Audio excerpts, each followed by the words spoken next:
नमस्कार, मैं हूं सचिन श्रीवास्तव। हस्तक्षेप में आपका स्वागत है। लोकसभा चुनाव की तारीखों का ऐलान का वक्त जैसे जैसे पास आता जा रहा है, पार्टियां जनता को लुभाने की कवायद तेज करती जा रही हैं और जिन्हें केंद्र में अपनी सत्ता बचानी है, यानी फिर से सरकार बनाना है, वो तो कोई चांस लेने को तैयार नहीं है।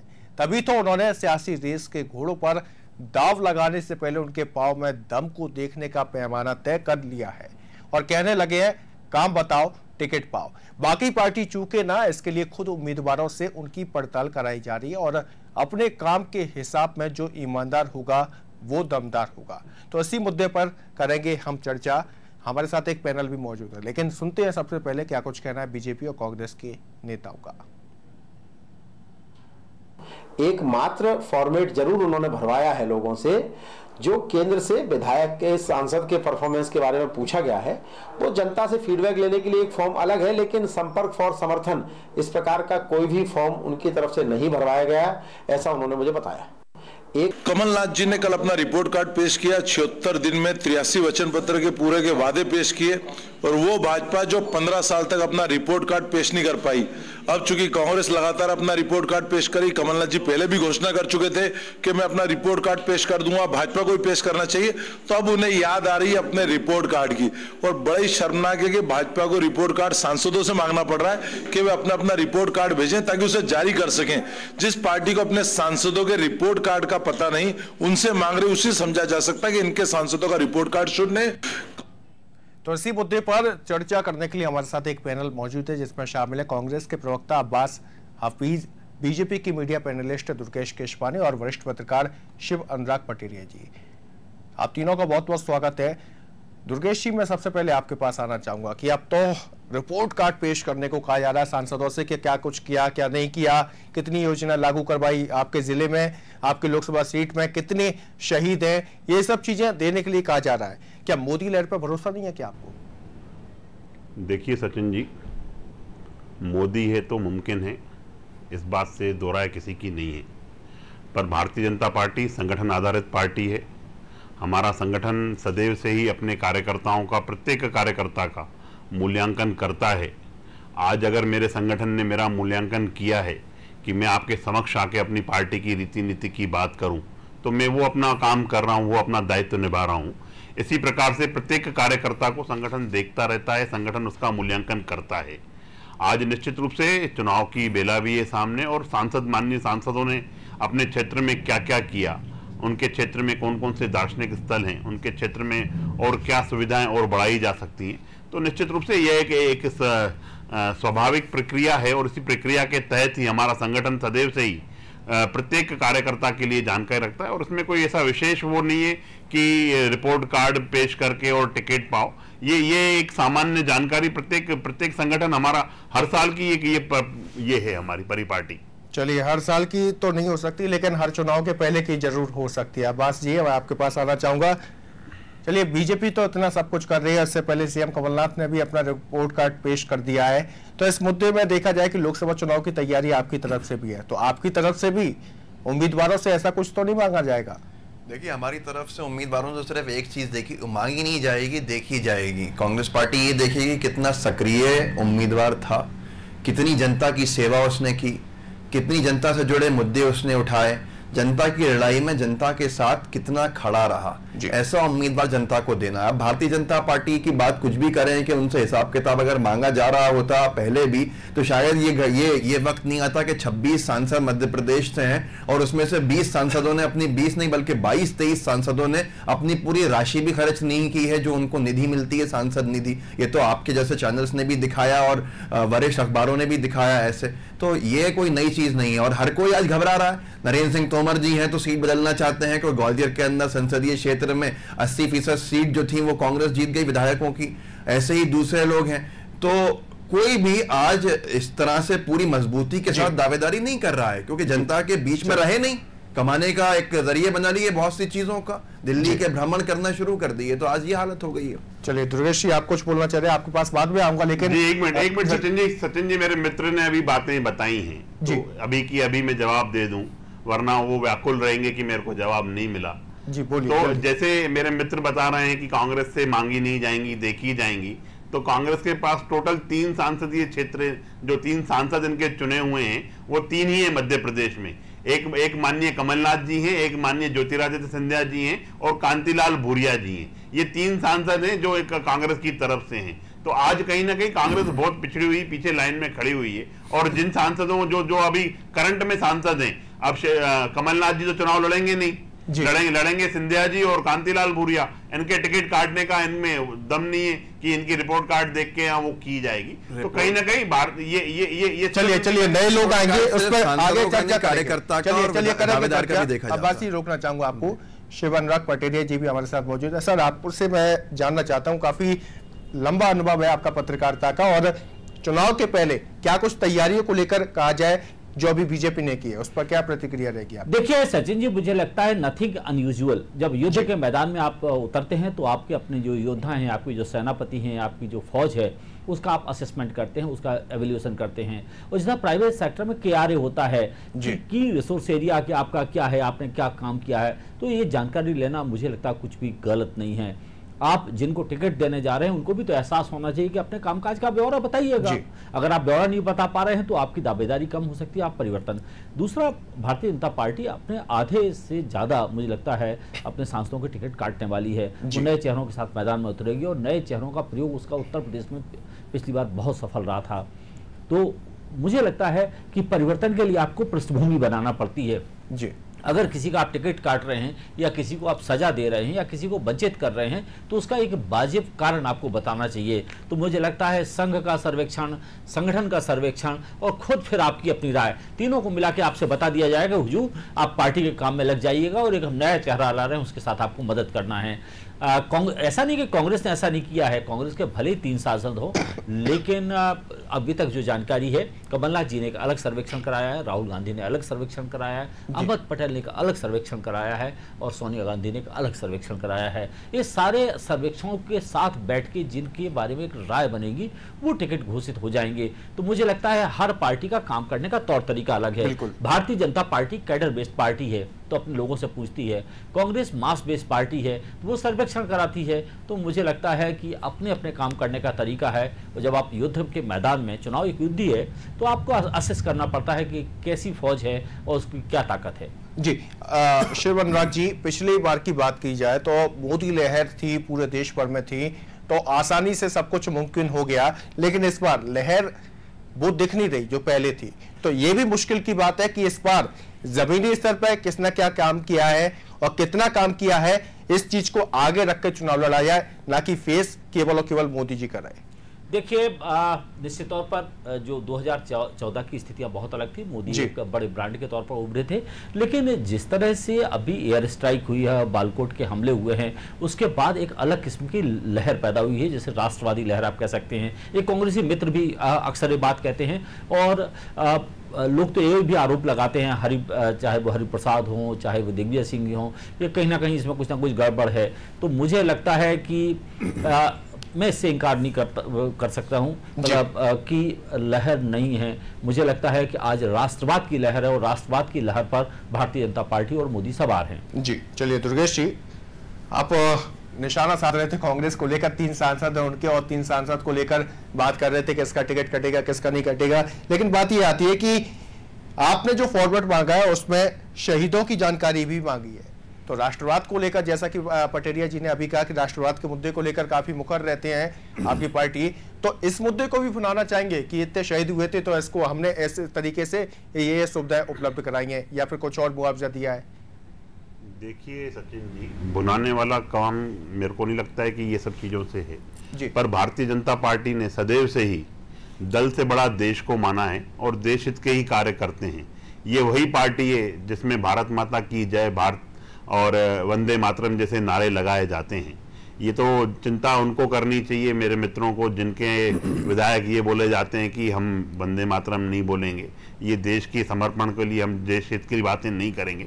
हम तो सदैव से ही, हमने हमेशा ये माना है कि दल से बड़ा देश होता है और हम उस देश के लिए कुछ भी करने, अपने आप को मिटने के लिए तैयार हैं। और निश्चित रूप से सांसद जो शहीद हुए हैं क्षेत्र में उनकी जानकारी पूरी होनी चाहिए, कहाँ कब हुआ है, कौन सा किस शहीद ने कब किस जगह कुर्बानी दी है। तो निश्चित रूप से ये जानकारी और भी छन के आती है और अच्छी जानकारी बढ़ाने के भी एक ये तरीका होता है कि हमारे यहाँ पे भोपाल में कितने शहीद हैं, और ये बहुत अच्छी बात है और ये अच्छी पहल है। मैं तो अगर मैंने भी एक सुझाव इसमें दिया था कि रक्तदान की भी एक मुहिम को जोड़ के जाना चाहिए, क्योंकि सामाजिक क्षेत्र में हम लोग काम कर रहे हैं सचिन जी। समाज में जनता की क्या क्या जरूरतें होती हैं। रक्त एक ऐसी चीज है जो कभी मिलती नहीं है किसी को, वक्त आने पे बहुत सारी जरूरतें होती हैं। तो बहुत सारी चीजों को सोशली हम जनता के लिए कितना अच्छा कर पा रहे हैं, हम जनता के लिए कितना अच्छा करना चाहिए, इन चीजों पर हम सदैव से विचार करते हैं। तो उनमें से एक वो चीज भी है जी।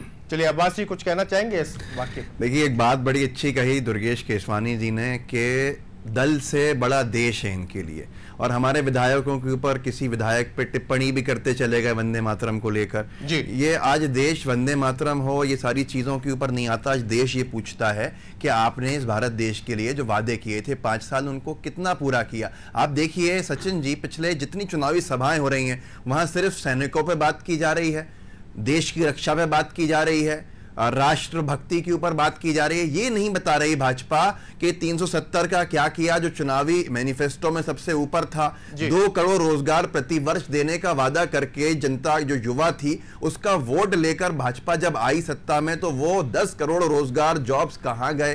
कहीं नहीं गए। नोटबंदी के चलते जो नुकसान देश को उठाना पड़ा, आज एक नई चीज है देश के सामने, जो जीडीपी हमारा था वो गिर गया, इकोनॉमी हमारी बुरी तरह से पीछे पिछड़ रही है। इन सब मुद्दों के ऊपर भाजपा बात नहीं कर सकती है। तो उसके लिए येदियुरप्पा जी जैसे सांसद कह चुके कि इतनी सीटें जो हैं 22 सीटें एयर स्ट्राइक की वजह से कर्नाटका में भाजपा जीतेगी, ये कोट करके कहा उन्होंने। चलिए तो भाजपा का मुद्दा यही है। नहीं, आपकी पार्टी के नेता भी बहुत कुछ कह चुके हैं, ऐसा नहीं है कि आप उन पर आरोप तो लगा रहे हो, लेकिन इस मामले में आपकी पार्टी कितनी क्या कहा, मेरी पार्टी के लोगों ने क्या कहा, मैं उस पर जवाब दे देता हूं।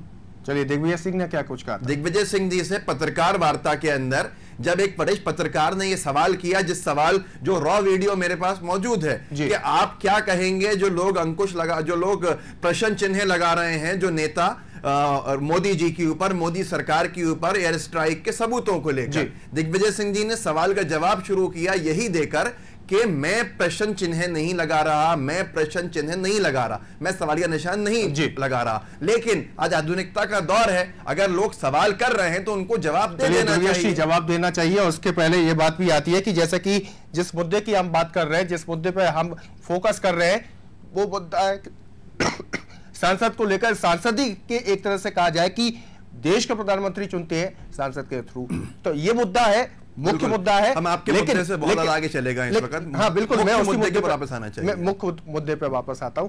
लेकिन बात यही आती है, राष्ट्रवाद का मुद्दा आपने बताया, अन्य मुद्दे आपने बताए, प्रधानमंत्री चुन के आ रहे हैं, सब चीजें आ रहे हैं, लेकिन फोकस आपने किस चीज को लेकर रखा है? क्योंकि पहले तो मोदी लहर में बहुत सी चीजें हुई हैं, बहुत सी बातें हुई हैं, लेकिन अब जो आने वाला समय है उस पर किस चीज पे मुद्दा रखा है, फोकस किस चीज पे है? सचिन जी मैं एक बात कहना चाहूंगा जी, सचिन एक बात रहिएगा। दुर्गेश जी से सवाल है, चलिए दुर्गेश जी बोले। सचिन जी, माननीय मोदी जी का जो मूल मंत्र है सबका साथ सबका विकास जी, जो 133 योजनाएं केंद्र सरकार द्वारा जन कल्याण के लिए लेके आई हैं, हम उसको लेकर जनता के बीच में हैं। और निश्चित रूप से जो हम लोगों ने काम किए हैं, माननीय मोदी जी की सरकार ने किए हैं, और जो मध्य प्रदेश में स्पेशली, क्योंकि हम लोग मध्य प्रदेश में इस चीज की चर्चा कर रहे हैं, जो 76 दिनों में जो दमनकारी नीति कांग्रेस की सरकार की रही है, चाहे वो तबादलों को लेकर हो, चाहे अराजकता का माहौल हो, अपराधों का ग्राफ बढ़ना हो, और इनके मंत्रियों का यू टर्न हो, और इनके मंत्रियों की अनर्गल बयानबाजी हो, उसको लेकर हम लोग जनता के बीच में जो बड़े विषय हैं, जो शराबबंदी और जैसे कैंसर जैसी बड़ी बीमारियों से पूरा विश्व लड़ रहा है, और हमारे यहाँ के प्रदेश के मंत्री इसको प्रमोट कर रहे हैं।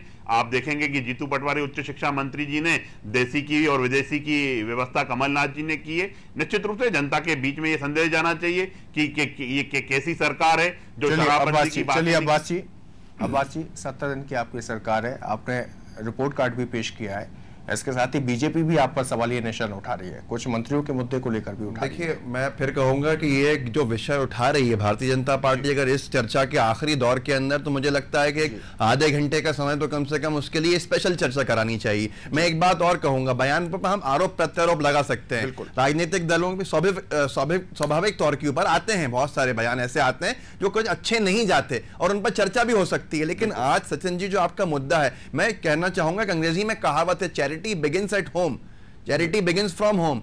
तो चैरिटी जो होती है घर से शुरू होती है। क्या नरेंद्र मोदी जी ने बनारस का, वाराणसी की लोकसभा सीट का अपना रिपोर्ट कार्ड पेश कर दिया? क्या कितनी बार वहां गए, क्या हादसे वहां पर हुए, किस तरह से ब्रिज वहां कोलैप्स हुआ, किस तरह की गंगा की सफाई का वादा किया था कि बनारस का, वाराणसी का तट को इतना साफ कर दूंगा, मां गंगा को इतना साफ कर दूंगा, इसलिए आया। क्या किया उन्होंने? खुद ने क्या किया है? आज दूसरों का सवाल तो बाद में करेगी भाजपा, पहले तो प्रधानमंत्री की जो कॉन्स्टिट्यूएंसी है उसका रिपोर्ट कार्ड दिखाएं। चलिए, बिल्कुल उनका रिपोर्ट कार्ड के बाद में बात करते हैं। शिव अनुराग जी, बात की जाए तो मध्य प्रदेश में जो विधानसभा चुनाव हुए उसमें तो कांग्रेस को आगे बढ़त मिल गई है, सत्ता में काबिज हो गई है, लेकिन विधानसभा चुनाव के मुद्दे और लोकसभा चुनाव के मुद्दे अलग अलग होते हैं, एक बात तो तय है। तो क्या लगता है कि कांग्रेस ने अपने आप को बनाने की कोशिश की है, तो उसमें बीजेपी कितनी कामयाब होगी, कांग्रेस कितनी कामयाब होने के आसार लग रहे हैं? देखिए सचिन जी, जब आप पार्षद का चुनाव लड़ते हैं तो व्यक्ति केंद्रित होता है, उसमें पार्टियां और दूसरी चीजें थोड़ी छोटी हुआ करती हैं। बिल्कुल। जैसे आप विधानसभा का चुनाव लड़ते हैं तो लगभग इक्विवेलेंट होता है, पर्सनालिटी भी होती है और पार्टी भी होती है। लोकसभा चुनाव जब लड़ते हैं उसमें 90% पार्टी होती है और 10% एक व्यक्ति होता है, वो चेहरा हुआ करता है या 20% हुआ करता है। तो मुझे लगता है ये सारे चुनाव अलग अलग किस्म के होते हैं, अलग अलग तरीके से लड़े जाते हैं। जहां तक पिछले विधानसभा चुनाव की बात कर रहे हैं तो निश्चित तौर पर 114 सीटें कांग्रेस को मिली हैं, भाजपा को 109 सीटें मिली हैं, लेकिन दोनों का वोट शेयर है वो 41% है, 41% है, थोड़ा बहुत आगे पीछे है। कांग्रेस कहती है कि उनका वोट शेयर ज़्यादा है, भाजपा कहती है उनका ज़्यादा है। कारण है कि कांग्रेस ने 229 सीटों पर चुनाव लड़ा था और भारतीय जनता पार्टी ने 230 सीटों पर चुनाव लड़ा था, 41% इनको वोट मिले तो दोनों को। अब सबसे बड़ी बात है कि वो आप रिटेन कैसे करेंगे। अगर विधानसभा चुनाव को ठीक बैठा दिया जाए लोकसभा चुनाव के खांचे में, तो उस समय वह 12 लोकसभा क्षेत्रों में कांग्रेस को बढ़त मिली थी और 17 में भारतीय जनता पार्टी को। लेकिन अब जो जिस तरह से सर्जिकल स्ट्राइक हुई है, एयर स्ट्राइक हुई है, जिस तरह से पुलवामा का हमला हुआ है, तो मुझे लगता है कि उसके बाद बालकोट में जिस तरह से एयर स्ट्राइक हुई है, उसने मुद्दे बहुत बदल दिए हैं। और वो मुद्दे मुझे लगता है जो राष्ट्रीय मुद्दे हैं वो इस बार के लोकसभा चुनाव में छाए रहेंगे। सांसद होना एक अलग बात है, पार्टी होना एक अलग बात है, लेकिन राष्ट्र के नाम पर आपका मैसेज क्या है, राष्ट्रवाद को लेकर आप किस तरह से बात कर रहे हैं, मुझे लगता है एक बड़ा विषय होगा। बिल्कुल आऊंगा दुर्गेश जी आपके पास। शिव अनुराग जी, एक सवाल और मेरा आपसे है कि बीजेपी के पास यहाँ पर खोने बहुत कुछ है लेकिन पाने बहुत कुछ ज्यादा नहीं है, क्योंकि मध्य प्रदेश में अगर सीटों की बात की जाए तो 26 सीटें अभी है बीजेपी के पास। देखिए 2014 में 27 सीटें थी, एक सीट पे जब मृत्यु हो गई तो कांग्रेस के बढ़ के 3 हो गई। दूसरी सबसे बड़ी बात है कि अगर कोई लहर होती है, अगर वो कांग्रेस के पक्ष में होती है तो बहुत बड़ा परिवर्तन होगा, भाजपा के पक्ष में होगी तो भाजपा के पक्ष में बहुत बड़ा परिवर्तन होगा। 1984 से लेकर अब तक का इतिहास ये बताता है मध्य प्रदेश में कि मध्य प्रदेश में भारतीय जनता पार्टी ज्यादा सीटें हासिल करती रही है। फिर मैं कहूंगा विधानसभा चुनाव के नतीजों को ठीक फ्रेम में बैठा दें तो 12 कांग्रेस के और 17 भारतीय जनता पार्टी के।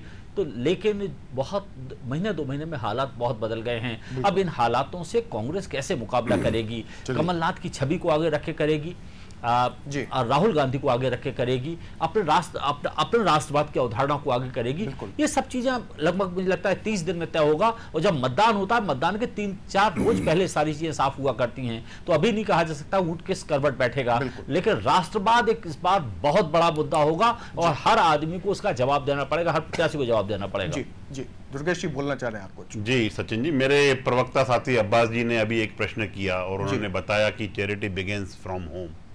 तो निश्चित रूप से हमारे यहाँ पे प्रत्येक कार्यकर्ता ही आज अगर मोदी जी प्रधानमंत्री की भूमिका में है तो इसका मतलब ये नहीं है कि वो सर्व संगठन हमारा सबसे बड़ा होता है और संगठन जो तय करता है, कुछ होगा। और आपने सवाल निशान उठाया तो उसका भी जवाब दिया। सचिन जी, मैं तो एक बात यहाँ ये कहना चाहूंगा, मैं बहुत हद तक सहमत हूँ पटेरिया साहब ने जो बात कही कि राष्ट्रवाद पे जो चुनाव होता है, और आज पूरा देश जो है हमेशा राष्ट्रभक्ति देशभक्ति में डूबा रहता है। भारत देश है ऐसा एक देश है जिसके अंदर सबसे ऊपर होता है देशभक्ति, वो किसी भी वर्ग का हो, किसी भी समुदाय का हो, किसी भी धर्म का हो। सन 47 के बाद जो धर्म के बंटवारे भी हुए, तब भी जो मुस्लिम समुदाय यहां पर रह गया, उसको एक देश प्रेम था, वो यहीं रह गया। ऐसे ही तमाम लोग जो हैं, हर वर्ग, हर, तो यहां पर सब देश के लिए ऊपर है। तो आज भारतीय जनता पार्टी से खासा निराश है वो देशभक्ति का, जो पूरा नौजवान हो, एक उम्र दराज हो, हर वर्ग। क्यों? क्योंकि सबसे ज्यादा सैनिक शहीद हो गए पिछले 5 सालों में इस भारत देश के अंदर, जो कभी नहीं हुआ था। सबसे कम आतंकी मारे गए पिछले 3 जो कार्यकाल रहे हैं पार्टियों के। तो आज देश सवाल कर रहा है, और देश बहुत ज्यादा इसी मुद्दे पे भी अगर वोट देगा तो भाजपा के खिलाफ जाएगा वो। चलिए दुर्गेश जी 10 सेकंड के अंदर जवाब दीजिएगा, समय सीमा समाप्त हो चुकी है। देखिए सचिन जी, हमारा संगठन समय समय पर अपने प्रत्येक कार्यकर्ता का मूल्यांकन करता है, और ये जो मूल्यांकन जो आज राष्ट्रवाद को लेकर उन्होंने सवाल किया है। किन्होंने? अब्बास जी ने कहा है कि राष्ट्रवाद को लेकर अगर कोई वोट देगा, इस देश की जनता वोट देगी तो कांग्रेस को देगी, बीजेपी को नहीं देगी। तमाम सवाल अगर इनका परसेप्शन ऐसा है और इसी को लेके ये जा रहे हैं जनता के बीच में, तो निश्चित रूप से प्रदेश की जनता भी और देश की जनता भी इनको निश्चित रूप से जवाब भी देगी इसी चीज का, कि अगर आप इस मुद्दे पे जा रहे हैं, आपकी पार्टी के लोग जब वंदे मातरम बोलने को तैयार नहीं है, और आपकी देशभक्ति का भी वहां पे, चलिए